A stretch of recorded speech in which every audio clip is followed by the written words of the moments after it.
Hello everyone, আজকে আমরা যাচ্ছি কোরিয়ার ওয়ার মেমোরিয়াল মিউজিয়ামে দেখার জন্য। আর সামনে যাকে দেখতে পাচ্ছেন সে হচ্ছে আমাদের কোরিয়ান ফ্রেন্ড জেমস কিম। উনি মূলত আমাদেরকে এই ওয়ার মেমোরিয়াল মিউজিয়াম ঘুরিয়ে দেখার জন্য নিয়ে যেতেছে। তো উনি মেনলি আমাদের দুইজনের হাতে দুইটা টোপলা ধরিয়ে দিয়েছে, এগুলো মেনলি স্ন্যাক্স আর হচ্ছে ফ্রুটসের টোপলা।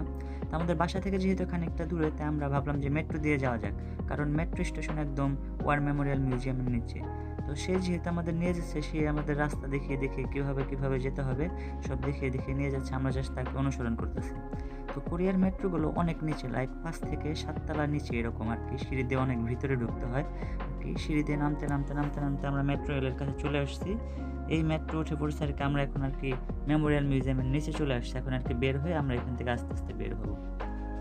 তো মেট্রো স্টেশনগুলো অনেকটা সুন্দর, চলেন আপনাদের একটু মেট্রো স্টেশন দেখাই। তো এই যে আমাদের বলতেছে যে চলো এখান দিয়ে যাই, এখান দিয়ে খুব তাড়াতাড়ি বের হওয়া যাবে এবং স্টেশনে যেখানে আর কি মেমোরিয়াল মিউজিয়ামের গেট, আমরা ওইখান দিয়ে বের হতে পারবো। সো সে আমাদের যেভাবে নিয়ে যাইতেছে, আমরা জাস্ট তার পিছনে সেভাবে বলতেছে, আমরা জাস্ট বলতেছি চলেন যেখান দিয়ে যেমনি যাওয়া যায় ওইখান দিয়ে আমরা যাই। তো মেনলি এই যে এই স্টেশন দিয়ে ঘুরতে আমরা আস্তে আস্তে এখন উপরে উঠে যাইতেছি। লাইক মেবি 5 থেকে 6 তলা নিচে হয় মেট্রো স্টেশনগুলা। তো মেট্রো 5 থেকে 6 তলা নিচ দিয়ে চলাচল করে। এই তো প্রায় আমরা এসে পড়েছি। এখন আর কি এখান দিয়ে উঠলেই ওই যে উপরে আর কি মেট্রোর গেট। তো এখানে ওঠার পরে এই যে সুন্দর একটা ভিউ দেখলাম, এটা দেখেই তো মনটা জুড়িয়ে গেল।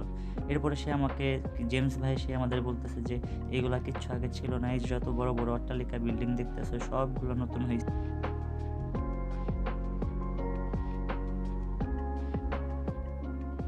এরপরে আস্তে আস্তে আমরা মেমোরিয়াল মিউজিয়ামের দিকে এগিয়ে যাইতেছি। তো এখানে মেনলি তেমন কোনো গেট নাই, যে আমরা প্রায় ঢুকেই পড়েছি। লাইক রাস্তার ভিতরে ঢুকলে আর কি গেট। তো এই হচ্ছে এরিয়া। তো এখানে একটা ম্যাপ আছে, এই ম্যাপ দেখে আর কি কোথায় কি আছে এটা আমরা জানতে পারবো। তো আমাদের ম্যাপ দেখার দরকার নাই, কারণ আমাদের একটা গাইড আছে পার্সোনাল। তো এই যে হচ্ছে ভিতরে ঢুকলে আপনারা প্রথমে এরকম একটা জিনিস দেখতে পারবেন। এই জিনিসটা মেনলি দুইটা তাদের শোল্ডার্স, মানে দুইটা তাদের শূন্য একে অপরকে আর কি জড়িয়ে ধরছে, এরকম কাইন্ড অফ জিনিস। এরপরে এটার একটু ভিতরে ঢুকবো। ওই ভিতরে ঢোকার পর আমাদের দূরে একটা জিনিস দেখাইতেছে, বলতেছে এটা কি বলতো। আমি ভাবছি অন্য না কি, তখন এটা সে বলতেছে এটা হচ্ছে একটা অ্যামো, লাইক হচ্ছে বুলেট। তো এই বুলেটের একটা চিহ্ন এইভাবে লম্বা করে দিয়ে রাখছে এখানে। এরপরে ওইখানে গিয়ে আমরা কয়েকটা ছবি তুললাম। ছবি তোলার পরে এখানে পাশ দিয়ে হেঁটে যাইতেছি। হেঁটে যেতেই এটারই ঠিক অপর পাশে হচ্ছে আমাদের মেন মিউজিয়ামটা। তো একটু পরে আমরা মেন মিউজিয়ামে ঢুকবো, আগে এখানে একটু ছবি টবি তুললাম। দেন হচ্ছে এর ঠিক উল্টা পাশেই হচ্ছে আমাদের মেইন মিউজিয়াম। এই যে দেখতে পাচ্ছেন, ওই যে দেখা যায় মেইন মিউজিয়াম। তো এই হচ্ছে অ্যামো মানে বুলেট, আর এর ঠিক উল্টা পাশে হচ্ছে আমাদের মেন যে মিউজিয়ামটা সেটা। তো এখান দিয়ে আর কি বিশাল বড় একটা সিঁড়ি দিয়ে আমাদের আস্তে আস্তে উঠতে হবে। এই যে আমি মেনলি দৌড়ে এই সিঁড়ি দিয়ে উঠতেছি, কারণ এত দূর আর এত গরম পড়েছে এখন, যে অনেক আর কি বাংলাদেশের থেকে বেশি গরম মনে হইতেছে এখানে। তো এখানে সবগুলো দেশের পতাকা লাগানো আছে, যারা আর কি তাদের যুদ্ধের সাথে জড়িত ছিল। আমরা আস্তে আস্তে ভিতরে প্রবেশ করতেছি। একটু যাওয়ার পরে আমাদেরকে সে বলো তো এটা কি? আমি বললাম এটা জানি না। তো বলে এটা হচ্ছে একটা নৌকা। তো এটা শোনার পর আর কি বাংলাদেশের কাহিনীর কথা মনে পড়ে গেল। তো আস্তে আস্তে ভিতরে ঢুকে গেলাম, কারণ বাইরে অনেক গরম।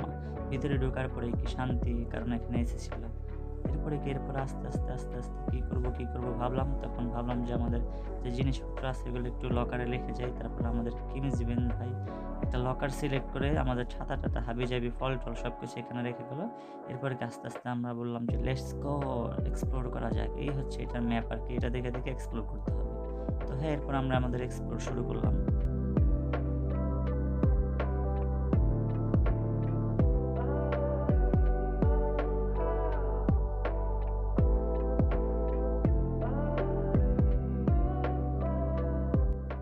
কোন দিক দিয়ে এক্সপ্লোর শুরু করবো এটা প্রথমে বুঝতেছিলামই না। পরে আমাদের জেমস ভাই ম্যাপ দেখলো এবং বলল যে আমরা এইখান দিয়ে শুরু করবো। পরে বললাম যে লেটস গো, শুরু করি, চলেন।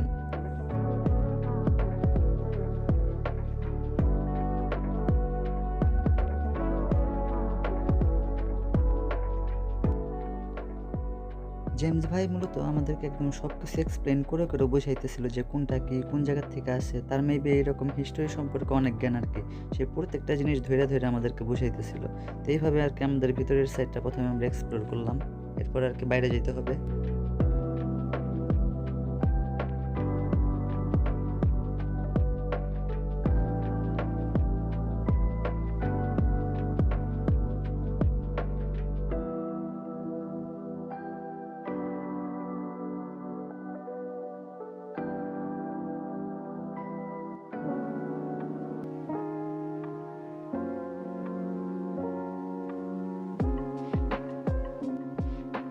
মেনলি একটা গ্যালারি ঘুরছি, এটা ঘুরতে ঘুরতে আর কি আমাদের সব কোমর-টোমর সব ব্যথা হয়ে গেছে। এরপর একটু স্ন্যাক্স করলাম, মানে খাওয়া-দাওয়া করলাম যা আনছিলাম।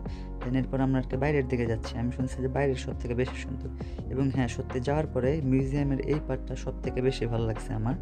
তো এখানে আর কি যুদ্ধে যত সকল আর কি জিনিসপত্র ব্যবহৃত হইছে সব এখানে রাইখা দেওয়া হইছে। তো এই যে হচ্ছে এখানে যত সব জাহাজ, কামান, যত মিসাইল-টিসাইল যত অস্ত্র আছে আর কি এখানে সব সুন্দর করে প্রদর্শনীতে রাইখা দিছে। তো এই পার্টটাই আর কি আমাদের সবথেকে বেশি ভালো লাগছে আমার মেইনলি।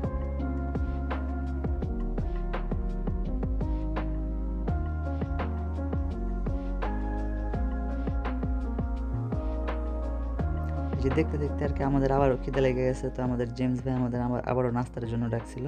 এরপরে কি এই জিনিসগুলোর সাথে ২-১ টা ছবি-টবি তুলে এই যে আমরা এখন বাইরের দিকে চলে যাইতেছি। তো অনেক রোদ, তো এই যে আমাদের জেমস ভাই এখন মাথায় ছাতা দিছে। কয় আমার বয়স হয়ে গেছে, আমার মাথায় ছাতা দিতে হবে, নাহলে মাথা ফেটে যাবে। এরপরে একটু বসলাম এখানে একদম মিউজিয়ামের সামনে। বসে আর কি একটু চিল করলাম পানির শব্দ কানে নিতে। এরপর আমাদের মিউজিয়াম ঘোরা পুরোটা শেষ। এরপর আমরা এখানে একটু চিল করে আস্তে, আস্তে এই যে বের হয়ে যাইতেছি। তো এই ছিল আমাদের পুরা মিউজিয়াম ট্যুর। আপনাদের কেমন লাগলো অবশ্যই আমাকে জানাবেন। অ্যান্ড দেখা হবে কোনো একটা নতুন ভিডিওতে। Bye, bye. See you. আল্লাহ হাফেজ।